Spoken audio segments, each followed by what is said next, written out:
Good morning students. Previous lecture हुआ था अपना, उसमें अपने फोटोइलेक्ट्रिक इफेक्ट का कुछ जनरल इंट्रोडक्शन पढ़ा था। देखो वैसे ये जो टॉपिक आपका है वो थ्योरेटिकल टॉपिक है, तो आज उसको अपन स्टेप बाय स्टेप पढ़ेंगे। थ्योरी इसमें ज़्यादा है, कोई इतना डेरिवेशन पोर्शन नहीं रहेगा, तो अपन थ्योरी को लिखते हुए साथ साथ में समझते चलेंगे और जो भी बेसिक कंसेप्ट साथ साथ में रहेगी उसी को उसको भी अपन डिस्कस करेंगे। तो सबसे पहले मैं परिभाषा लिख देता हूँ।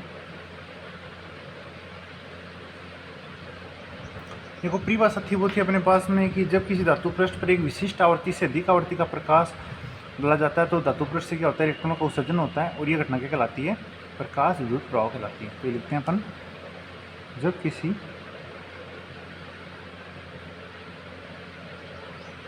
धातु पृष्ठ पर एक विशिष्ट आवृत्ति से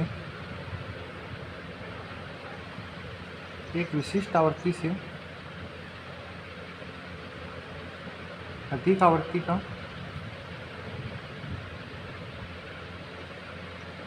आवृत्ति का प्रकाश डाला जाता है,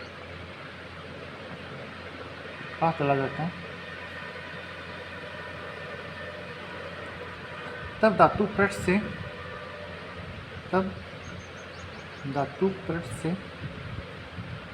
इलेक्ट्रॉन्स उत्सर्जित होते हैं।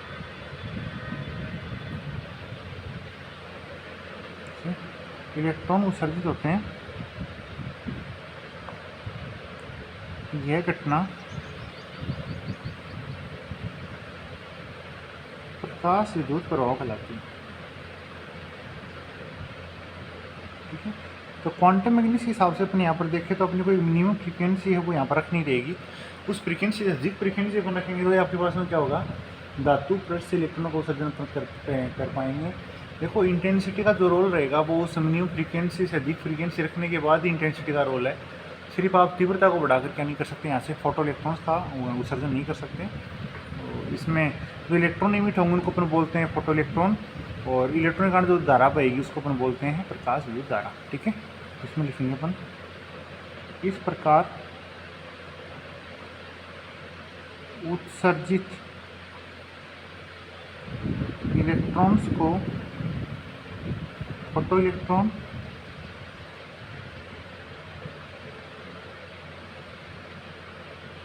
तथा इन इलेक्ट्रॉन्स के कारण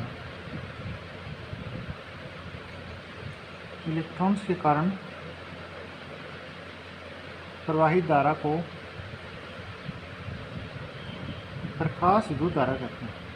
फोटो इलेक्ट्रिक करंट प्रकाश विद्युत धारा कहते हैं। ठीक है, तो ये तो अपने पास में इसकी डेफिनेशन हो गई। अब इसका देखो अपन एक छोटा सा डायग्राम जो इसका बोलते हैं ना, सर्किट बोल सकते हैं अपन या प्रैक्टिकल अप्रेक्टस, वो अपन ड्रॉ करते हैं। तो प्रैक्टिकल अप्रेक्टस, देखो अपने पास में यहाँ पर एक ट्यूब रहेगी क्वार्ट्ज से बनी हुई है ना, क्वार्ट्ज से बनी अपने पास में एक ट्यूब है यहाँ पर, और यहाँ पर दो इलेक्ट्रोड के रूप में दो प्लेट लगी हुई हैं, ये नेगेटिव और ये पॉजिटिव टर्मिनल से अपन यहाँ पर कनेक्ट करने वाले हैं और इसको अपन इस प्रकार से कनेक्ट करेंगे। यहाँ पर अपन के जो टर्मिनल हैं उनको चेंज भी कर सकते हैं, तो इसके हिसाब से अपन यहाँ पर एक दिक् परिवर्तक कुंजी लगाएंगे। ये आपके पास में होगा एमीटर जो माइक्रो लेवल का होगा, क्योंकि इसमें फोटो इलेक्ट्रिक करंट की वैल्यू बहुत कम रहती है, तो अपन इसमें माइक्रोमीटर लेंगे तो ये अपन यहाँ पर रीडिंग मिलेगी। नॉर्मल अपन मीटर लगाते हैं तो इसमें रीडिंग जो है वो नहीं आती है, अपन उसको अच्छे से मेजरमेंट नहीं कर सकते हैं। और ये यहाँ पर टर्मिनल जो हैं उनके ऊपर जो बैटरी है उसको चेंज करने के लिए, बैटरी टर्मिनल चेंज करने के लिए दोनों प्लेट्स पे ये अपन दिक् परिवर्तक कुंजी, ये जो पूरा फॉर्मेट है इसको अपन क्या बोलते हैं, इसको अपन बोलते हैं दिक् परिवर्तक कुंजी। दिक् परिवर्तक कुंजी ये आपके पास में क्या है, इसमें अपन क्या करेंगे, इस टर्मिनल को अपन माइनस भी कर सकते हैं, इसको प्लस कर सकते हैं, इसको प्लस इसको माइनस कर सकते हैं, यानी टर्मिनल को अपन यहाँ से चेंज कर सकते हैं। और यहाँ पर ये वोल्टेज को मापने के लिए अपन यहाँ पर वोल्ट मीटर अप्लाई कर दिया, और पोटेंशियल को अपन यहाँ पर कम ज़्यादा कर सकते हैं, तो यहाँ पर पोटेंशियल डिस्ट्रीब्यूटर यहाँ पर हमने लगा दिया। और ये आपके पास में क्या कोई भी बैटरी है ना, ये आपके पास में, ये आपके पास हो गया विभव वितरक, विभव वितरक। ठीक है, जो यहाँ पर अटैच रहेगा। इससे अपन पोटेंशियल को कम ज़्यादा कर सकते हैं, वेरिंग। और ये आपके पास यहाँ पर कोई बैटरी है जिसमें प्लस और माइनस है, ठीक है, ये हो गया। अब ये आपके पास में प्लेट है, इसको मैंने बोल दिया P1, इस प्लेट को बोल दिया P2। इसके ऊपर अपन क्या कर रहे हैं, अल्ट्रा वायलेट लाइट है, उसको अपन क्या कर रहे हैं, इंसिडेंट करा रहे हैं। कौन सी लाइट करवा रहे हैं, अल्ट्रा वायलेट लाइट, ठीक है। अल्ट्रा वायलेट लाइट पे यहाँ पर क्या करेंगे, इंसिडेंट कराएंगे, यानी फोटोन जो यहाँ पर इंसिडेंट कराएंगे। उससे क्या होता है, यहाँ पर फिर इलेक्ट्रॉन जो हैं उनका यहाँ पर क्या होगा, इमिशन होगा, तो इलेक्ट्रॉनों का इमिशन। और ये इलेक्ट्रॉन क्या हो जाएंगे, इस P2 प्लेट पर आकर जमा होना शुरू हो जाएंगे। तो ये आपके पास क्या है, उत्सर्जित इलेक्ट्रॉन, ठीक है, क्या है, उत्सर्जित इलेक्ट्रॉन। और देखो यहाँ पर बी रिप्रेजेंट करता है किसको, बैटरी को, ये लिख देता हूँ मैं। और ये आपके पास में है वो है माइक्रो एमीटर, ठीक है। धारा को अपन अच्छे से शुद्धता से यहाँ पर माप सकें, इसलिए अपने माइक्रो जो मीटर है उसको अपन यहाँ पर काम में लेंगे। अब देखो इसकी थोड़ी सी प्रोसेस समझ लेते हैं। शुरू में देखो क्या करेंगे, ये आपके पास में जो प्लेट है इसको बोलते हैं फोटो इलेक्ट्रॉन संग्राहक प्लेट, तो बोलते हैं फोटो इलेक्ट्रॉन संग्राहक प्लेट। और ये आपके पास में क्या है, फोटो इलेक्ट्रॉन इमिशन प्लेट, उत्सर्जक इमिशन बोल सकते हैं, उत्सर्जक प्लेट, ठीक है। अब देखो प्रोसेस थोड़ा सा एक बार अपन समझते हैं, फिर इसके बाद में इसको मैं थ्योरी में आपको लिखा दूंगा। आप चाहें तो साथ साथ में नोट्स प्रिपेयर कर सकते हैं। ये आपके पास में कोई P1 प्लेट है जो फोटो सेंसिटिव है। फोटो सेंसिटिव का मतलब ये है, जब इस पर कोई भी लाइट अपन लाइट या के रूप में जो फोटोन यहाँ पर इंसिडेंट करेंगे तो उस फोटोन की एनर्जी जो है वो क्या होगी, इलेक्ट्रॉन के द्वारा क्या कर ली जाएगी, ऑब्जर्व कर ली जाएगी। और उससे यहाँ पर इलेक्ट्रॉन क्या होता है, आपके पास इमिशन होता है। और इलेक्ट्रॉन क्या करते हैं, नेगेटिव चार्ज पार्टिकल यहाँ पर अपने जो सामने जो फोटो इलेक्ट्रॉन की संग्राहक के लिए जो प्लेट लगाई गई है वो यहाँ पर पॉजिटिव चार्ज प्लेट है। तो यहाँ पर क्या होता है कि एक्सेलरेशन इस प्लेट की ओर इन इलेक्ट्रॉनों को देखने को मिलता है, इन इलेक्ट्रॉनों का एक्सेलरेशन यहाँ पर मिलता है। तो इलेक्ट्रॉन क्या करते हैं, तेजी के साथ में इस संग्राहक प्लेट की ओर बढ़ते हैं और यहाँ पर फिर क्या होता है, यहाँ पर जमा होंगे। इससे पूरे सर्किट में अपने पास में क्या होगा, करंट फ्लो होगा, जिसको अपन माइक्रोमीटर से यहाँ पर क्या करते हैं, मेजरमेंट करते हैं। और उसके बाद में देखो एक प्रोसेस ये रहेगी, अपन यहाँ पर एक फ्रीक्वेंसी इसकी फिक्स कर लेंगे। जैसी फ्रीक्वेंसी फिक्स करेंगे जिससे क्या हो, इस फोटो इलेक्ट्रॉन सर्जक प्लेट से क्या हो, इलेक्ट्रॉनों का एमिशन हो सके, है ना। एक मिनिमम फ्रीक्वेंसी जिसको अपन दिल्ली आवृत्ति बोलते हैं वो अपन यहाँ पर पहले से फिक्स कर लेंगे। उसके बाद में अपन जैसे जैसे अल्ट्रा वायलेट लाइट की इंटेंसिटी बढ़ाएंगे, इंटेंसिटी का मतलब अपने पास में हमेशा नंबर ऑफ पार्टिकल्स से होता है। नंबर ऑफ पार्टिकल्स का मतलब जितनी ज़्यादा फोटोन यहाँ पर इंसिडेंट अपन करवाएंगे उतने ज़्यादा इलेक्ट्रॉनों का यहाँ पर क्या होगा, एमिशन होगा। तो ये प्रोसेस अपने पास में रहेगा, है ना। तो शुरू में देखो क्या होगा कि काइनेटिक एनर्जी शुरू में धीरे धीरे बढ़ेगी। उसके बाद में काइनेटिक एनर्जी की वैल्यू क्या हो जाएगी, जगह फिक्स हो जाएगी, क्योंकि वेलोसिटी की जो वैल्यू वो क्या हो जाएगी, एक मैक्सिमम वेलोसिटी हो जाएगी। ध्यान रखना सभी इलेक्ट्रॉन्स की वेलोसिटी एक जैसी हो ऐसा कोई आवश्यक नहीं है, क्योंकि मैंने आपको बताया था फोटोन की जो एनर्जी है वो इलेक्ट्रॉन को 2 या 3 जगह काम में आती है। एक तो उसकी बाइंडिंग एनर्जी के रूप में जो वेरियस सेल्स के इलेक्ट्रॉन्स के लिए अलग अलग हो सकती है। उसके अलावा इलेक्ट्रॉन जो है सेल में उसका वेरियस जो पार्टिकल एटॉमिक पार्टिकल और भी हैं उसके साथ में इंटरेक्शन होता है। वो इंटरेक्शन कुछ इलेक्ट्रॉनों का वीक हो सकता है, कुछ का स्ट्रॉन्ग हो सकता है। तो इस इंटरेक्शन से फ्री होने के लिए क्या करना पड़ेगा, वहाँ पर जो वर्कडन इलेक्ट्रॉन पे करना पड़ेगा रिलीव करने के लिए, उसको रिमूव करने के लिए, वो डिफरेंट हो सकता है। तो ये सारी कंडीशन जो रहती है ना, ये रिप्रेजेंट करती हैं काइनेटिक एनर्जी का मान सारे इलेक्ट्रॉनों के लिए समान नहीं हो सकता है। वो डिपेंड करेगा कैसी सेल में वो, जितना देखो न्यूक्लियस के पास की सेल में इलेक्ट्रॉन होगा उसकी बाइंडिंग एनर्जी ज़्यादा होगी, उसको रिमूव करने के लिए वहाँ से या एग्जिट करने के लिए अपने को ज़्यादा एनर्जी देनी पड़ेगी। और उसके अलावा कितने पार्टिकल्स के साथ में उसका इंटरेक्शन है वो भी यहाँ पर मायने रखेगा कि अपन कितनी एनर्जी एक्स्ट्रा उसको दें कि बाकी पार्टिकल्स के साथ में उसकी इंटरेक्शन को अपन क्या कर सकें, वहाँ पर रिमूव कर सकें। तो रिमेनिंग एनर्जी के बाद में क्या होगी, इलेक्ट्रॉन को काइनेटिक एनर्जी के रूप में, जिसको हम मैक्सिमम काइनेटिक एनर्जी बोलते हैं, उसके रूप में यहाँ पर मिलेगी, है ना। ये आपके पास में प्रोसेस है।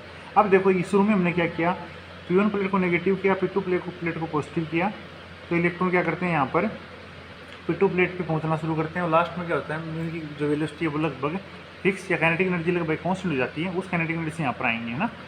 उसके बाद अपन क्या करते हैं, नेक्स्ट प्रोसेस में अपन इस प्लेट को पॉजिटिव कर देते हैं, इसको नेगेटिव कर देते हैं। जैसे मैंने आपको बताया, देखो यहाँ पर इलेक्ट्रॉन निकल रहे हैं, उनकी काइनेटिक एनर्जी अलग अलग है ना। तो देखो मिनिमम जैसे अपन इस प्लेट को नेगेटिव करेंगे ना, तो ये प्लेट नेगेटिव हो जाएगी आपके पास में। तो इलेक्ट्रॉन यहाँ पर क्या होंगे, रिपेल होना शुरू हो जाएंगे ना। इलेक्ट्रॉनों के ऊपर क्या लगेगा, यहाँ पर प्रतिकर्षण लगेगा। लेकिन फिर भी यहाँ से क्या होता है, P1 प्लेट से जो अधिक गति ऊर्जा के इलेक्ट्रॉन जो रिमूव होंगे ना, वो यहाँ पर इजीली फिर भी पहुँच जाते हैं और सर्किट में क्या करते हैं, धारा का प्रवाह करते हैं। अगर अपन क्या करें, यहाँ वाले नेगेटिव पोटेंशियल को लगातार बढ़ाते जाएंगे ना, इस वाले को, संग्राहक वाले को, तो एक ऐसी स्थिति आ जाती है कि यहाँ पर नेगेटिव पोटेंशियल इतना ज़्यादा हावी हो जाता है कि मैक्सिमम काइनेटिक एनर्जी वाले इलेक्ट्रॉन भी यहाँ पर क्या नहीं हो पाएंगे, पहुँच नहीं पाएंगे। तो अपन क्या करें, पॉजिटिव प्लेट फोटो इलेक्ट्रॉन उत्सर्जक प्लेट के सापेक्ष क्या करें, फोटो इलेक्ट्रॉन संग्राहक पर नेगेटिव पोटेंशियल लगाएं। तो नेगेटिव पोटेंशियल एक ऐसी वैल्यू हो सकती है जिसको अपन -V0 बोलते हैं। ये किसके लिए है, ये आपके पास में है फोटो इलेक्ट्रॉन संग्राहक प्लेट के लिए। किसके लिए, फोटो इलेक्ट्रॉन संग्राहक प्लेट के लिए। तो फोटो इलेक्ट्रॉन संग्राहक प्लेट के लिए यहाँ पर जो नेगेटिव पोटेंशियल लगाया गया है फोटो इलेक्ट्रॉन उत्सर्जक प्लेट के रिस्पेक्ट में, यहाँ पर नेगेटिव है, ये पॉजिटिव है। तो यहाँ पर इस नेगेटिव पोटेंशियल की ऐसी वैल्यू अपने पास में जाएगी जिसके सापेक्ष क्या होगा कि कोई भी फोटो इलेक्ट्रॉन यहाँ पर क्या नहीं कर पाएगा, रिपल्सन के कारण इस प्लेट पे आपके पास में क्या नहीं होगा, पहुँच नहीं पाएगा, यहाँ पर ऑब्जॉर्व नहीं होगा। और ऑब्जॉर्व नहीं होगा तो अपने पास में सर्किट में कोई धारा नहीं बहेगी, है ना, क्योंकि नंबर ऑफ इलेक्ट्रॉन्स जो देखो इलेक्ट्रॉनों की जो प्रवाह की जो दर होती है ना, the rate of change of charge अपने पास में क्या होती है, करंट होती है। और यहाँ पर कोई इलेक्ट्रॉन टाइम की रिस्पेक्ट में पहुँचेगा ही नहीं, अपने पास में धारा क्या हो जाएगी, जीरो हो जाएगी। जैसे जैसे देखो अपन P2 प्लेट का क्या करते हैं, नेगेटिव पोटेंशियल बढ़ाते जाते हैं ना, तो धीरे धीरे इलेक्ट्रॉनों का यहाँ पर आवागमन है या जो पहुँचना वो क्या होता है, कम होता जाता है।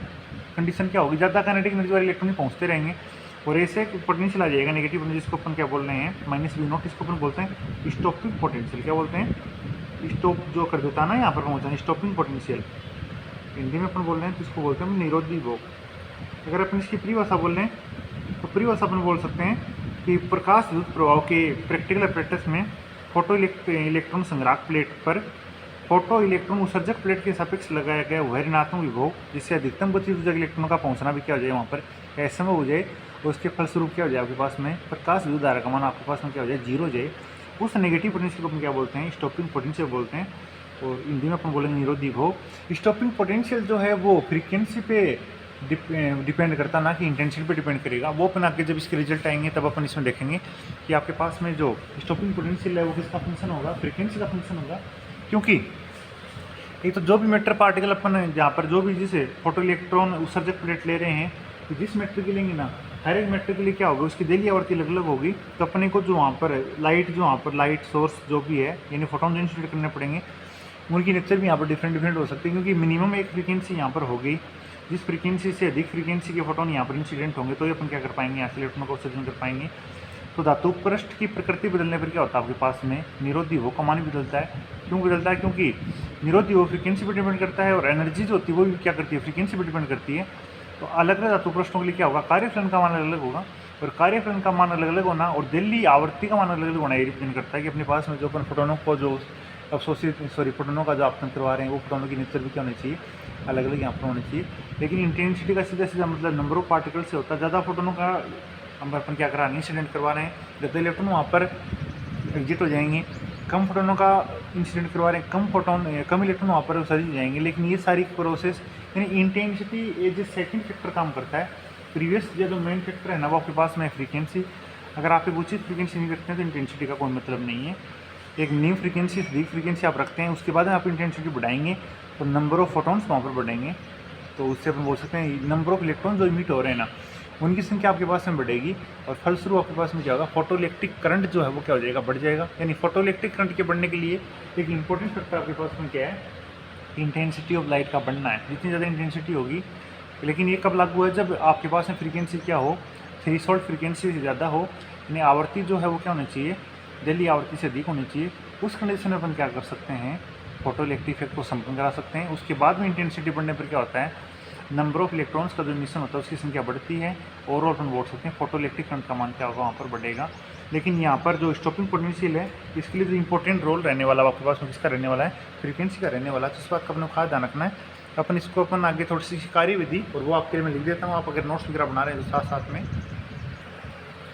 तो देखो आपकी बुक में जो ये टॉपिक समझाया गया है ना, उसमें अपने जो है वो पूरी थ्योरी के लिए निबंध के जैसे लिखा हुआ है, लेकिन आपके लिए बढ़िया रहेगा कि आप क्या करें, इसको पार्टीशन में थ्योरी प्रयोग वर्किंग हिसाब से पार्टीशन करके लिखेंगे तो थोड़ा एग्जामिनर के लिए भी देखने में थोड़ा अच्छा लगता है, और अपन इनको थोड़ा सेपरेट ही कर पाएंगे कि कौन सा प्रयोग में क्या लिखें, थ्योरी में क्या लिखें, वर्किंग क्या है, रिजल्ट्स क्या हैं, फेलियर कहाँ पर हैं, क्वांटम मैकेनिक्स के अप्रोच क्या है, क्वांटम मैकेनिक्स के रिजल्ट हैं वो इसको कैसे रिप्रेजेंट करेंगे, क्लासिकल फिजिक्स कैसे फेल हो रही है ना। तो सबसे पहले मैं इस प्रयोग के बारे में थोड़ा सा लिख देता हूँ ना। तो ये आप नोट्स बनाओ तो आपको लिखना है, और इसमें देखो जैसे डेरिवेशन कोई पोर्शन नहीं है तो आपको क्या करना है, ये थ्योरी पे ही खास यहाँ पर ध्यान देना है। तो इसमें जो प्रयोग में अपन क्या क्या चीज़ काम में लेने वाले हैं, तो थोड़ा सा इसका वो लिख देता हूँ मैं प्रैक्टिकल एपरेटस के बारे में। तो देखो क्या करेंगे, प्रकाश दुष्प्रभाव की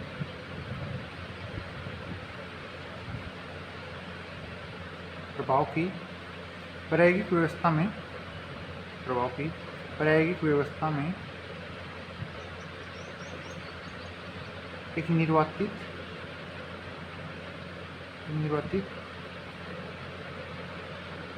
कवार्ट्ज ट्यूब ली जाती है। वे क्यों रखते हैं उसके अंदर? वे क्यों इसलिए रखते हैं, देखो उसमें कोई पार्टिकल रहेंगे ना, तो देखो आपके पास में इलेक्ट्रॉन आएंगे, इलेक्ट्रॉन की वहाँ पर इलास्टिक कोलिजन, इनइलास्टिक कोलिजन हो सकती है, और उनकी एनर्जी क्या हो सकती है, वहाँ पर आयनीकरण भी हो सकता है और एनर्जी भी लॉस हो सकती है। तो उस समस्या को बचाने के लिए अपन क्या करते हैं, यहाँ पर एक वैक्यूम ट्यूब यहाँ पर ले रहे हैं, निर्वातित क्वार्ट्ज ट्यूब ली जाती है, जिसमें धातु की दो प्लेटें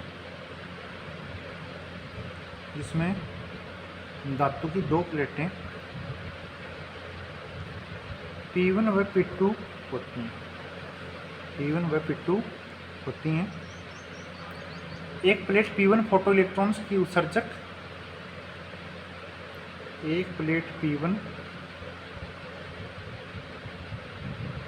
फोटो इलेक्ट्रॉन की उत्सर्जक एवं दूसरी प्लेट P2 फोटो इलेक्ट्रॉन्स के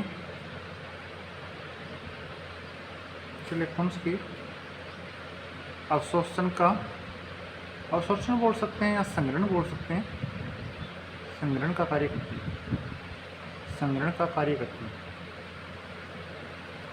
ये तो हमने जो प्रैक्टिकल एपरेटस में जो चीज़ें लिखी उसी को मैं लिख रहा हूँ, क्योंकि अपने एग्जाम में लिखनी रहेंगी। और इस व्यवस्था के अंतर्गत सुग्राही माइक्रो एमिटर, यानी और इसके अंदर अपन क्या काम में लेते हैं वो लिख देता हूँ मैं।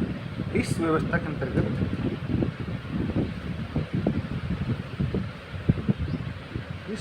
अंतर्गत एक सुग्राही माइक्रो एमिटर, ठीक है, ये तो ये लेंगे, और एक दिक् परिवर्तक कुंजी अपने पास में होगी,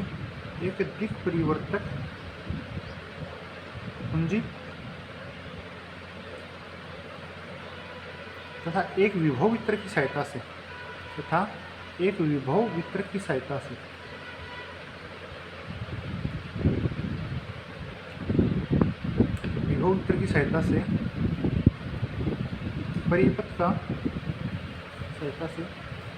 परिपथ का संयोजन करते हैं।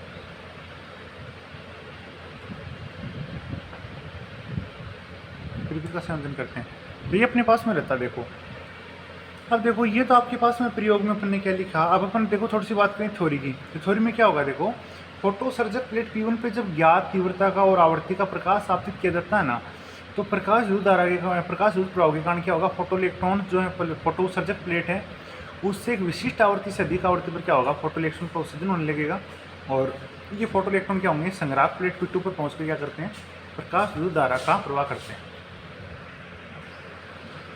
देखो ये अपने पास में इसकी क्या रहती है, थ्योरी रहती है कि फोटो उत्सर्जक प्लेट पे जब ज्ञात तीव्रता और आवृत्ति का प्रकाश आपतित करेंगे, तो फोटो उत्सर्जक जो प्लेट है उससे क्या होगा, एक विशिष्ट आवृत्ति से अधिक आवृत्ति, जिसको अपन क्या बोलते हैं, देली आवृत्ति बोलते हैं, पर क्या होगा, फोटो इलेक्ट्रॉन्स का उत्सर्जन होने लगेगा और ये संग्राहक प्लेट पे पहुंचकर क्या करते हैं, प्रकाश विद्युत धारा का क्या करते हैं, प्रवाह करते हैं। ये तो इसकी थ्योरी रहती है। उसके बाद अपन पूरा इसका वर्किंग देखेंगे। पहले अपन क्या करेंगे, एक प्लेट को पॉजिटिव रखेंगे, फिर संग्राहक प्लेट को अपन नेगेटिव करेंगे, फिर स्टॉपिंग पोटेंशियल से इंटेंसिटी, फ्रीक्वेंसी का क्या रोल है वहाँ पर, है ना, और मैक्सिमम काइनेटिक एनर्जी में फ्रीक्वेंसी का क्या रोल है, इंटेंसिटी है वो पोटेंशियल पर किस प्रकार से रहने वाली है। तो वो सारी चीज़ें अपने पास में जो रहेंगी उसको अपन नेक्स्ट लेक्चर से देखेंगे। Thank you.